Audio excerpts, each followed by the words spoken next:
അവസാനം പടച്ചവനെ അവിടുന്ന് അതാ ഉസ്മാനെ തങ്ങളെ വാങ്ങി പൈസ കയ്യിൽ വെച്ച് കൊടുത്തു. എന്നിട്ട് രണ്ടുപേരും കൂടെ നടന്ന് മുത്തുനബിയുടെ മുന്നിലേക്ക് പോകുമ്പോ ഉസ്മാൻ റളിയല്ലാഹു തആല അൻഹു പറഞ്ഞു, ഈ പ്രായം ചെന്ന് എനിക്കെന്തിനാ പടയെങ്കി? അലിയെ, നീ യോദ്ധാവാണല്ലോ, നീ തന്നെ വെച്ചോ അലിയെ. രണ്ടുമായിട്ട് അല്ലാഹുവേ അവിടുന്ന് മുത്തുനബിയുടെ ചാരത്ത് ചെന്നു.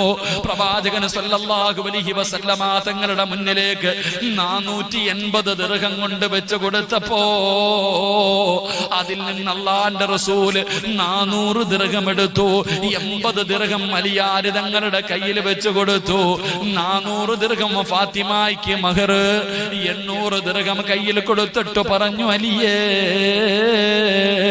ഫാത്തിമയ്ക്ക് പുതിയ വസ്ത്രം വാങ്ങണമല്ലോ, കല്യാണത്തിന്റെ ആവശ്യമായ സാധനങ്ങൾ വാങ്ങണമല്ലോ. 800 അല്ലാഹുവേ 80 ദിർഹം കയ്യിൽ